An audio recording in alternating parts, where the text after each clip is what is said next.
ଅନୁଗୁଳ ଜିଲ୍ଲା ବଂରପାଳ ବ୍ଲକ ଅନ୍ତର୍ଗତ ବଉଳିଗଡ଼ ପଞ୍ଚାୟତ ଜୁହାରପୁର ଗ୍ରାମର ପଦ୍ମନାଭ ନାୟକ ବୟସ 85 ଦୁଇ ଦିନ ହେବ ନ ଖାଇ ନ ପିଇ ଦୁଃଖ କଷ୍ଟରେ କାଳାତିପାତ କରୁଥିବା ବିଷୟରେ ଗତ 17 ତାରିଖ ଦିନ ଗଣମାଧ୍ୟମରେ ପ୍ରଥମେ ଖବର ପ୍ରକାଶ ପାଇବା ପରେ ବଂରପାଳ ତହସିଲ ପକ୍ଷରୁ କେବଳ ଜରିପାଲ ଦେଇ ବୃଦ୍ଧଙ୍କୁ ସାନ୍ତ୍ୱନା ଦିଆଯାଇଛି, କିନ୍ତୁ ବୃଦ୍ଧଙ୍କୁ ଖାଇବାକୁ ମୁଠେ ଦେଇପାରିଲା ନାହିଁ ବଂରପାଳ ବ୍ଲକ ପ୍ରଶାସନ।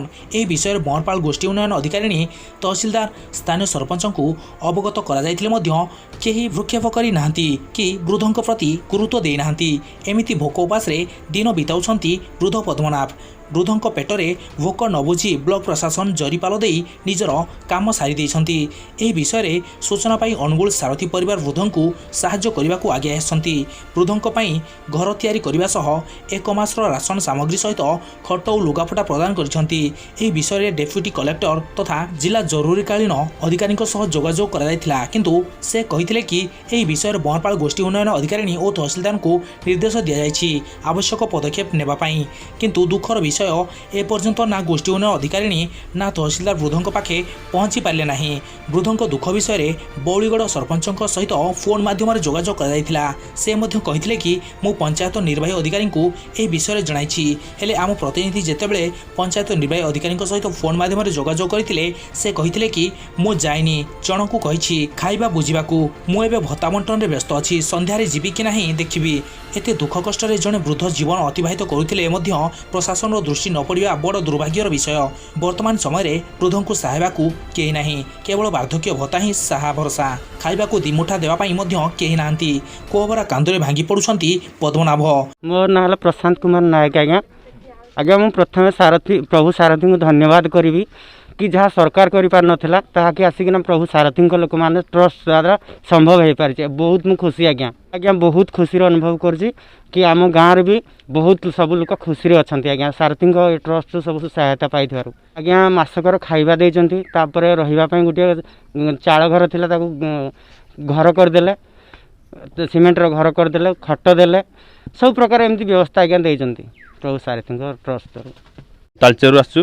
प्रथमे आमर आसार उद्देश्य आम गणमाध्यम द्वारा यही 85 वर्ष वृद्धों पाखे आज पहुँची पारिचु। बंरपाल ब्लॉक बौलीगढ़ पंचायतर जवाहरपुर गाँव में आमर उद्देश्य आम महाप्रभुंकर जो नीति शिक्षा देइछंती जियो और जिनेंद अन्यर मुहरे टिके हस फुटेबा पारिबा तो अन्य मुहरे हस फुटेबा का मनर दुख देवानी से ये आज आम से मौसा पाखे पहुँचीचु। आग को से गरीब मानक पाखे आम पहुँचा चेष्टा करूँ। देखो आम सारथी परिवार तरफ आज आम सीमेंट पोल आजबेस्ट आ कि शुवाई खट जोगाई देचु। हेमंत कुमार गच्छात बंरपाल ब्लॉक नुआहाता ग्राम। सारथी प्रभु सारथी बाणी अनुसार गरीब को देख गोविंद को देख आज बाणी रे अनुप्राणित हो आम गणमाध्यम द्वारा खबर पाई आज बौलीगढ़ पंचायत जवाहरपुर गाँव में पहुँची आम मौसा को साहाय्य सहयोग कर। बंरपाल बीडीओ तहसिलदार पंचायत निर्वाही अधिकारी और सरपंच सहित फोन माध्यम आलोचना करते, किंतु गोटे कथा कही कि देखुची कौन हो पार सुविधा करवा बोली आश्वासन देइछंती। एपरि स्थले तुरंत जिला प्रशासन एप्रति दृष्टि देवाकू साधारण दाबी होइछि। जेउठी असहाय वृद्धों विषय सब अवगत थाई मध्य बंरपाल बीडीओ और तहसिलदार दृष्टि देउनाहांती ताहले कहबा काहाकू सुनिब किए। जेउठी ब्लॉक प्रशासन वृद्ध पद्मनाभर दुख बुझिला नाही सेठी पहुंचिला अनुगुल सारथी परिवार। मुई बाप घरे आसिक रही तापर बाहाघर होती बापा जान जाऊतक न देवा सकाशे एठे आसिक मोल मजूरी कर चलिली।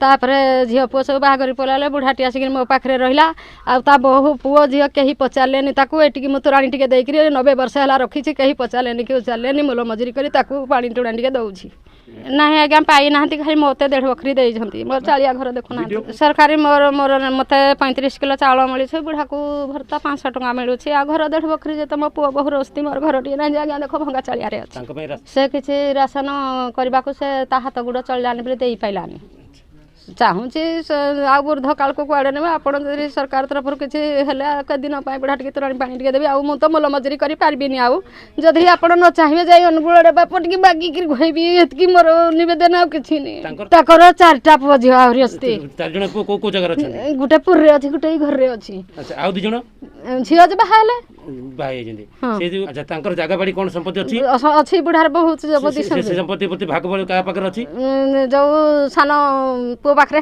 ସାନ ପୁଅ ପାଖରେ ସେ ସାନ ପୁଅ ତାଙ୍କର ଦେखाଶୁଣା କରନ୍ତି ନାହିଁ ନା କେବେ ଅନେଇ ଦେବେନି ତ ଦେଖାଶୁଣା କ'ଣ କରିବେ ସେ ତ ପଚାରୁନାହାନ୍ତି ଆଚ୍ଛା ସବୁ ଦେଇଛନ୍ତି ସାହାଯ୍ୟ ଘର ଦେଲେ ଲୁଗା ପଟା ଡାଲି ଚାଉଳ ହରେକ ଜିନିଷ ସବୁ ଦେଇଛନ୍ତି ସାହାଯ୍ୟ କରିଛନ୍ତି ନାହିଁ ଆଉ ଖୁସିରେ ଅଛି ଆଉ କ'ଣ ଆଉ ଆଶା ମାଗିବି ଯାହା ବୁଢ଼ାର ଖାଇଦେବଟି ଆପଣ ଯାହା ବ୍ୟବସ୍ଥା କରିବେ ଆଉ ସାରଥୀ ବାବାଙ୍କୁ ତାଙ୍କର ଜୟ ହଉ ଆଉ ମୁଁ ଭାରି ଖୁସି ମୋତେ କରେଇଦେଲେ ମୋ ମନ ଖୁସି